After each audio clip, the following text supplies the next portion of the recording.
नमस्कार, काशीदीप crime news में आपका स्वागत है। आप देख रहे हैं वाराणसी से ताज़ा खबर। वाराणसी 20 फरवरी 2025 को भारत के अग्रणी sleep solutions brand Centuary mattress ने उत्तर प्रदेश में अपनी उपस्थिति को और मजबूती से देते हुए वाराणसी के पहाड़िया में अपना पहला फ्लैगशिप स्लीप स्टोर लॉन्च किया गया। यह नया स्टोर कंपनी और इस लॉन्च का शुभारंभ श्री पुरुषोत्तम मालानी, अध्यक्ष और प्रबंध निदेशक क्षेत्रीय लोग भी मौजूद रहे, पदाधिकारी द्वारा दीप प्रज्वलित कर फीता काटकर लॉन्च का शुभारंभ किया। क्षेत्रीय जनता के बीच लोगों को बताया गया और कंपनी के बारे में जानकारियां दी गई, किस तरह कार्य करना है, किस तरह बढ़ाया जाए। सभी लोगों के बीच में जानकारियां देते हुए बताया गया कि आने वाले समय में आप लोगों के बीच अच्छा सुनहरा मौका प्रदान करेगी। रविशंकर राय की रिपोर्ट, वाराणसी।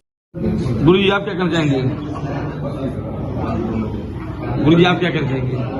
मेरी जमीन है, मुझको उस पर कब्जा दिलाया जाए और दूसरी व्यक्ति जो इस प्रकार का आपराधिक कार्य कर रहे हैं उनके विरुद्ध कार्रवाई हो, उनको जेल भेजा जाए, जैसे आगे वो इस प्रकार का कोई न करें।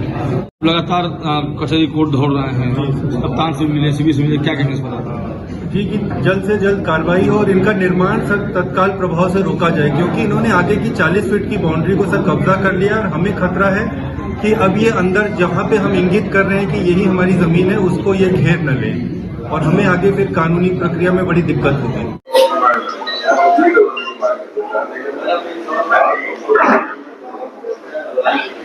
अब ऐसे आ जाओ जी, मैं डॉक्टर राकेश प्रताप सिंह उर्फ राकेश दास राजबाड़ी वाराणसी का निवासी हूँ, किंतु अब मैं हनुमानगढ़ी अयोध्या में रहता हूँ। बुलाया गया है, क्या उद्देश्य? आज मेरी एक पिताजी ने एक जमीन खरीदा था 1982 में।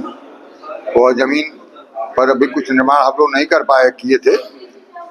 इधर फरवरी के प्रारंभ में पहले हफ्ते में पता ये चला कि बगल में एक डॉक्टर है विजयपति द्विवेदी, वह जमीन पर अवैध रूप से कब्जा कर रहा है। तब से हम लोग सक्रिय हुए कि काम बंद हो, लेकिन ये संदीप जी बड़े भाई साहब विभिन्न अधिकारियों से मिले, लेकिन कहीं कोई कार्य राहत नहीं मिली। मैं कल आया तो पुलिस आयुक्त से मिला, उन्होंने मेरी बात सुनी और सुनने के बाद उन्होंने ये कहा कि डीएम साहब से एक राजस्व टीम गठित करवा दिया जाए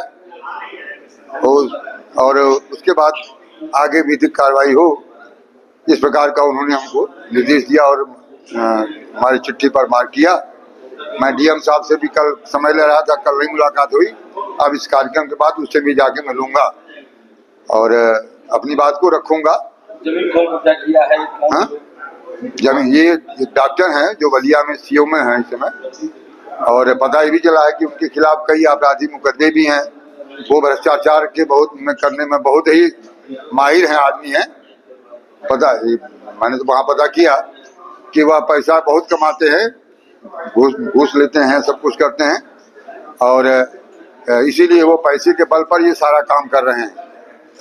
यहाँ तक कि कई लोगों को पैसे दे करके उन्होंने वो किया है, खरीद रखा है। इसीलिए प्रशासन हमारी बात नहीं सुन रहा है। छोटा अभी तो डीएम साहब से मिलकर के करेंगे, बाकी वकील साहब अपनी कार्रवाई कर रहे हैं। हाँ, जोगी से मुलाकात करेंगे, जोगी से भी करेंगे और मोदी से भी करेंगे, क्योंकि मैं अभी दिल्ली में था। मोदी को केजरीवाल के खिलाफ मैंने प्रचार किया है, उनको हराने के लिए मैं काफी प्रयास किया और हारे भी केजरीवाल।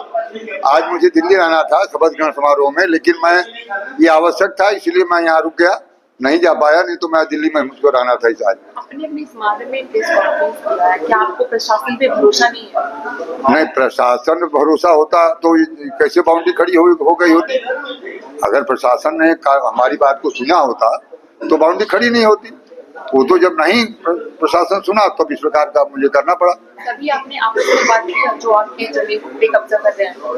मैं उनके यहाँ गया था, मैं उनके आवास पर गया, आते ही मैं गया उनके यहाँ, तो उन्होंने वो थे नहीं बलिया थे, उन्होंने बात किया उनके आदमी ने, तो उनका नंबर ले लो हम बात करेंगे, लेकिन उन्होंने कोई बात नहीं किया क्योंकि उनकी मंशा गलत है। वो क्या बात करते हमसे, उन्होंने कोई अभी तक कोई हमसे बात नहीं किया और कहीं से फर्जी कोई कागज व्यवस्था बनवा लिया उन्होंने। आज के जमाने में क्या नहीं बन सकता है, पैसा हो तो सब कुछ हो सकता है। सब कुछ कागज, सब कागज वो। कहाँ पर जमीन है, क्या है पूरा? जमीन जो है छिटकीपुर तालुका